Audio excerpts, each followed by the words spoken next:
वालेकुम स्टूडेंट्स, जैसा कि हमने पिछले लेक्चर में 4.1 सेक्शन किया जिसमें हमने मैक्सिमम और मिनिमम वैल्यू डिस्कस की और उसकी करस्पॉन्डिंग वैल्यू ऑफ एक्स भी डिस्कस की थी। आज हम सेक्शन 4.2 कर रहे हैं जो कि है रूट्स ऑफ क्वाड्रेटिक इक्वेशन। इसके लिए हम एक क्वाड्रेटिक इक्वेशन लेते हैं ax² plus bx plus c is equal 0 और इसके लिए हमारे पास सोल्यूशन होता है x is equal to -b plus minus radical b² minus 4ac upon 2a, जिसको हम क्वाड्रेटिक फार्मूला कहते हैं। अब हम टर्म डिफाइन कर रहे हैं d, जो कि होता है b² माइनस 4ac और इसको हम कहते हैं डिस्क्रिमिनेंट।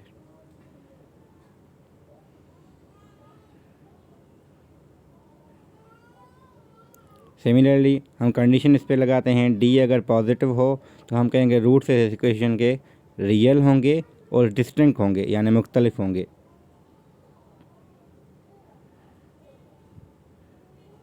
और हम कहते हैं d इज इक्वल टू 0 होगा जब रूट्स हमारे इक्वल आ जाएंगे, फिर रूट्स आर इक्वल। और रियल ऑब्वियसली होंगे क्योंकि इक्वल हैं तो रियल ही होंगे। और तीसरी कंडीशन हमारे पास है d लेस देन 0। अब इसमें हम कहते हैं रूट्स आर नॉट रियल। इस बुक में जो है एक कॉम्प्लेक्स नंबर का कॉन्सेप्ट नहीं डिस्कस किया हुआ, इस वजह से हम इसको नॉट रियल कहते हैं, वरना हमारे पास दूसरे बुक्स में या फर्स्ट ईयर की मैथमेटिक्स में इसको हम कॉम्प्लेक्स रूट्स भी कहते हैं।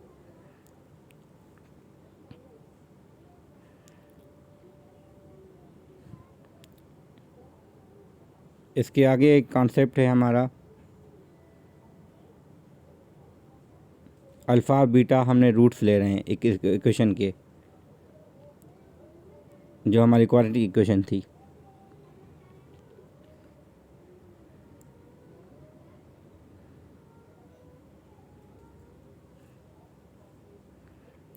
अगर ये रूट्स हैं तो हम डायरेक्टली हम कह सकते हैं, अगर क्योंकि ये रूट्स हैं तो लाजमन हमारी एक्स की वैल्यू एक अल्फ़ा होगी दूसरी बीटा होगी, तो हमारा या तो इस किस्म का ग्राफ होगा या फिर इस किस्म का ग्राफ होगा। तो हमने पहले डिस्कस कर चुके हैं हम मिनिमम या मैक्सिमम। जो पहला वाला हमने बनाया उसमें हम कहते हैं मिनिमम केस है और दूसरे वाले में हमारे पास मैक्सिमम का केस, और ये तभी आता है जब डी आपका ग्रेटर देन 0 हो। तो हमने पहले डिस्कस ऐसे ही जनरल किया था, अब हम रूट्स के टर्म्स में डिस्कस कर रहे हैं। अब है d इज इक्वल 0। अब d 0 होगा तो अल्फ़ा बीटा दोनों बराबर होंगे, तो इस किस्म का ग्राफ बन सकता है या फिर इस किस्म का बन सकता है ग्राफ, दोनों में से कोई एक केस। हाँ, शिफ्टिंग कहीं पे भी हो सकती है, हम सिर्फ बता रहे हैं कि d इज इक्वल 0, तो ये कहीं पे भी जो इसकी वैल्यू होगी एग्जैक्टली हम वो बताएंगे। जब d लेस देन 0 हो तो ये कभी भी टच नहीं करेगा एक्स, क्योंकि रूट्स का मतलब होता है सोल्यूशन का टच करना। यानी पहले केस में 2 जगह टच कर रहा था, इस केस में एक दफ़ा टच कर रहा है एक्स एक्सिस को, और दूसरे वाले में कहीं पे टच नहीं करा, यानी इसके रूट्स रियल नहीं होंगे। यानी रूट्स आने का मकसद ही यही है कि आपका एक्स एक्सिस को टच करे, और डिग्री इसकी 2 है तो 2 जगह टच करना चाहिए, या फिर दो ही जो हैं रूट्स उसके सेम हैं, या फिर उसका एक ही सोल्यूशन नहीं है।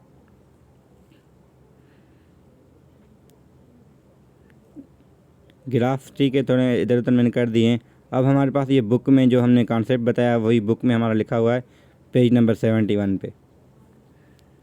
तो पहला केस है b² minus 4ac greater than 0 है, और अब हम कह रहे हैं ये वाली जो हम पहले कह रहे थे d ग्रेटर देन 0 हो, इक्वल 0 हो, तो पॉइंट ऑफ इंटरसेक्शन कितने होंगे।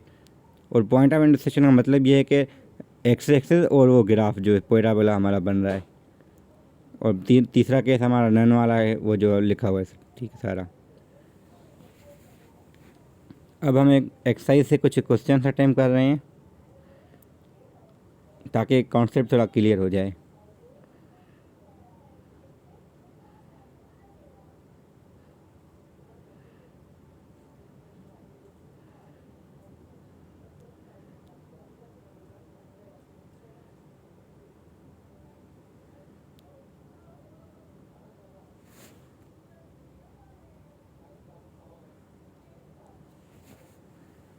अब मैं वॉइस ओवर कर रहा हूँ, थोड़ा पहला आवाज़ सही नहीं था इस वजह से। अब क्वेश्चन 1 का पार्ट बी है। 4x² plus 4x plus 1। अब हमें इसके रूट्स निकालने हैं। रूट्स तो हम पहले भी हम निकाल चुके हैं, असल में हमें नेचर बतानी है रूट्स किस किस्म के होंगे इसके। तो हम पहले डी फाइन करेंगे जो कि b² माइनस 4 से होता है। b की वैल्यू 4 है, c की 1 है, a की 1 है।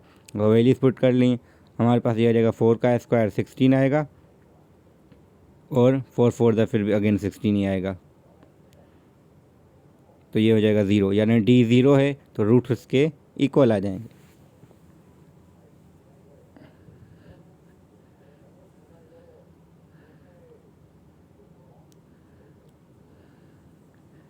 तो इसकी नेचर ये है कि इसके रूट्स इक्वल हैं, यानी जो दूसरा केस था ये वो वाले क्वेश्चन है।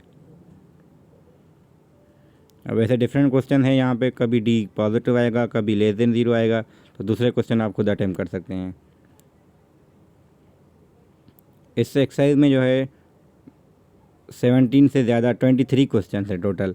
तो 23 तो हम अटेम्प्ट नहीं कर सकते, इसलिए हम कोई चूज़ करके अटेम्प्ट कर रहे हैं ताकि थोड़ा कॉन्सेप्ट क्लियर हो।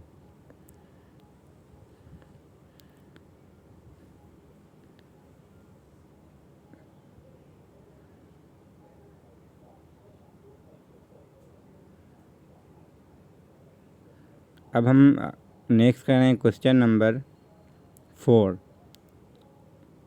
उसका पार्ट बी। तो वो है x² minus 2x² minus 4x plus 3 is equal p। अब हमें यहाँ पे डिफरेंट तरीका है। पहले हमें इक्वेशन दे के वो कह रहे थे रूट्स की नेचर बताएं, अब वो नेचर बता रहे हैं खुद ही। अब इसको थोड़ा इंस्टेंट फॉर्म में लिखें तो ये इक्वेशन हो जाएगी। अब हमें a की वैल्यू पता हो गई, b 2 है, b की वैल्यू -4 है और c की वैल्यू 3 माइनस p है। अब वो कह रहे हैं रूट्स इसके जो है ना वो इक्वल हैं। इक्वल की वजह से d जो हम पुट करेंगे वो इसको इक्वल टू 0 कर देंगे। d हमारा ये आ जाएगा b² माइनस 4ac। इसको थोड़ा सिंप्लीफाई लिखें करके इक्वल टू 0 कर देंगे हम इसको।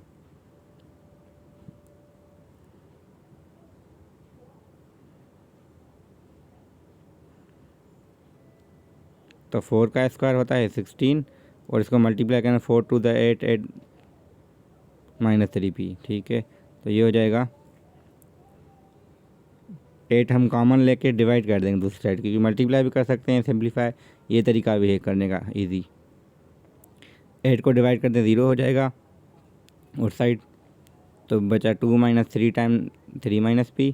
तो p के लिए हमें अब सॉल्व करना है। तो ये तो एक लीनियर इक्वेशन है 6th क्लास की। तो p इज इक्वल ये आ जाएगा 1। तो p की वैल्यू जब 1 होगी तभी इसके रूट से इक्वल आएंगे, वरना नहीं आएंगे।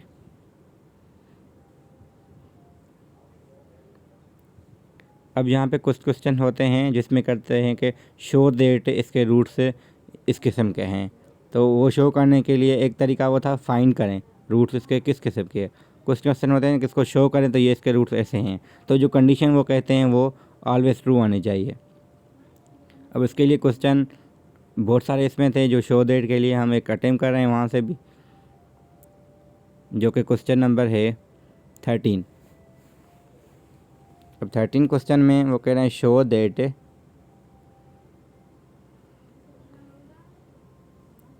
दिस इक्वेशन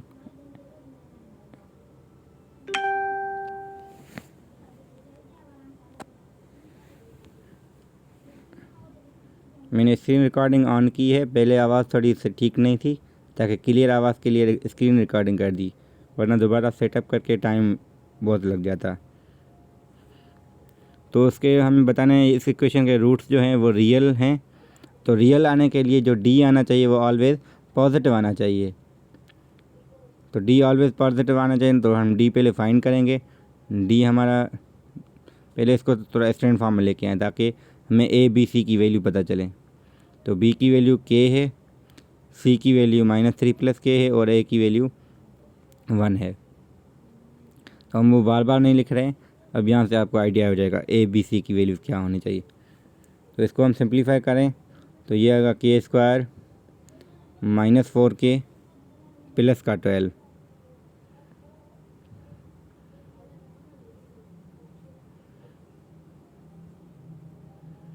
अगर हम 12 को ब्रेक करें अगेन तो k² माइनस 4k प्लस का 4 प्लस का 8 हो जाएगा।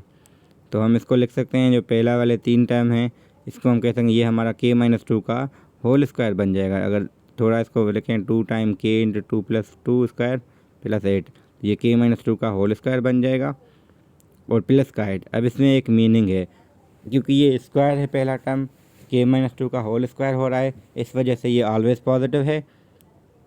और 8 क्योंकि प्लस हो रहा है वो भी ऑलवेज पॉजिटिव है, तो ओवरऑल ये डी पॉजिटिव हो गया। डी पॉजिटिव होने की वजह से इसके रूट्स हमेशा रियल होंगे, तो ये शो हो गया इसमें।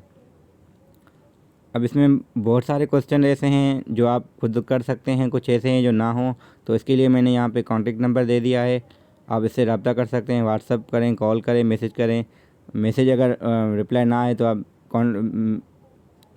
तो लाजमन मैं कहीं बिज़ी होऊंगा तो श्योरली आपसे कांटेक्ट करूंगा। तो कोई भी क्वेश्चन हो, कोई क्वेरी हो, मोस्ट वेलकम। Thank you.